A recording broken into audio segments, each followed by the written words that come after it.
Support for Radio Friends comes from OsteoStrong. Improvements in bone density, strength, and power can be achieved by weekly 5-minute no-sweat sessions on their 4-Spectrum machines. These isometric robotic machines safely emulate high-impact loading on different parts of the skeletal system, which stimulates activity in bone-building cells. Balance and agility can be improved by 2-minute sessions on vibration plates. Every session is supervised by a trained coach.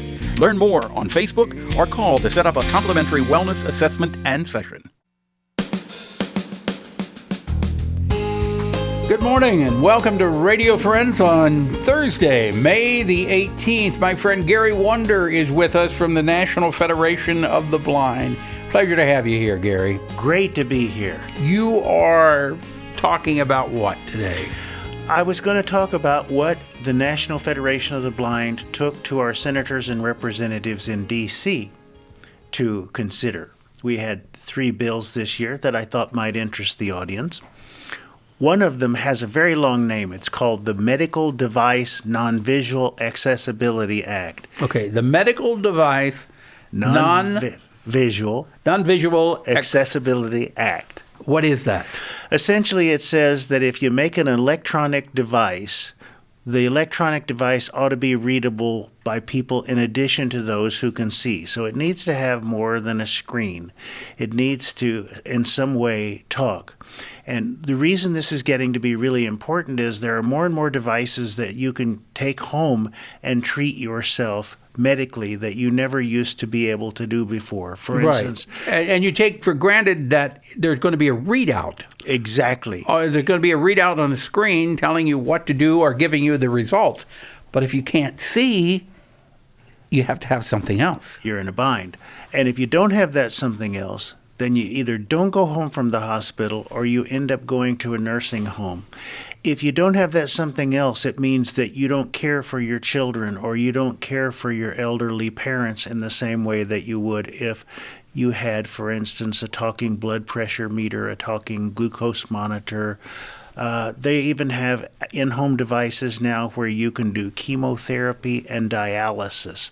And so these are Wait a minute. You're saying now? Yes. You can do dialysis at home? To some extent, yes. And chemotherapy? Yes.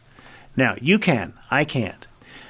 Because, again, I can't use these devices unless they have some kind of interface so that they will talk either to another device that I have that talks or talk themselves. I can't even make the same use of telehealth that you make because telehealth requires on readings that the doctor is going to want me to be able to give from the equipment that I have. So we have a bill where we want the FDA, the Food and Drug Administration, to develop regulations for what are called Class 2 and Class 3 medical devices. Those are ones where you can get the care at home, and they are really important. And we want it to work with us and other stakeholders, and we want it to work with the manufacturers, and within 3 years to turn around a bill for us. And anything that falls outside that is not accessible, they will call an adulterated product. Won't that be great if that really happens? So what do you think chances are of this actually coming to pass? Well, I'm always hopeful. There isn't any reason that you'd go and spend all this charitable money if you weren't hopeful. There is a part of me that says it's great to go and meet with people whose names you recognize and whose names are in the news. The question is, are you making any traction with them? Do you think you're making traction? Yeah, we have 47 co-sponsors on some of our bills, but 47 is a long way from 435.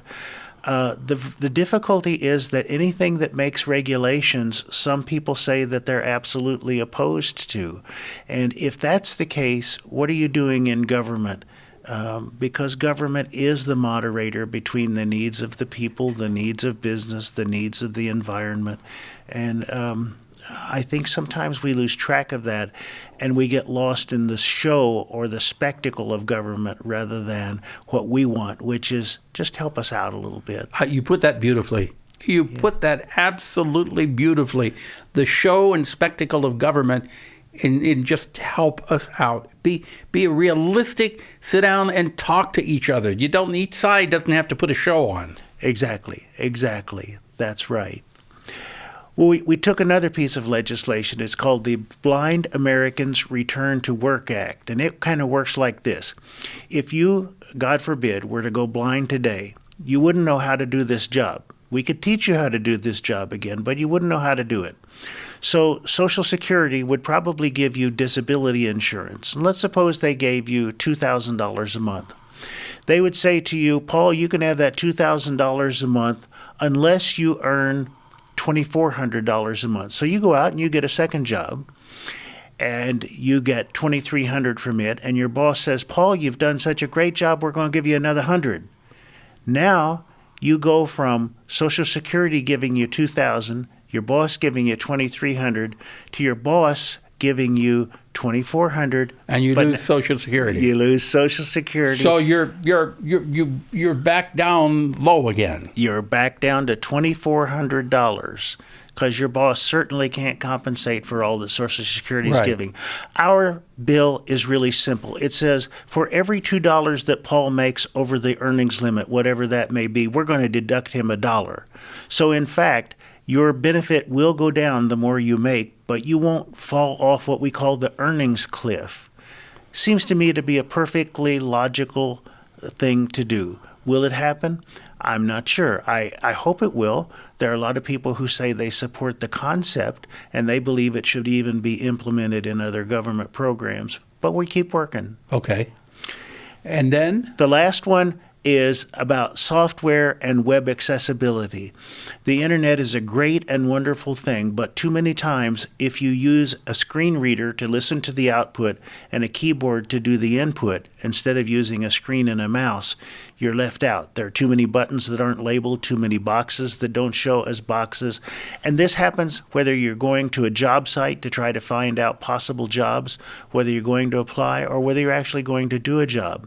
If we're going to compete in this information age, which should open possibilities for everybody, we need an act. And so we're asking the Department of Justice to get involved and to create some standards that business can easily follow to know whether they're in compliance and whether there's access for blind folks.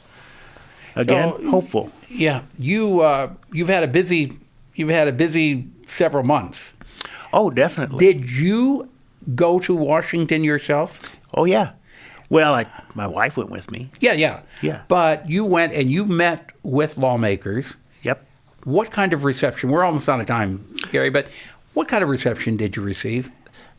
They're really surprised that we come. They're surprised blind people can do it.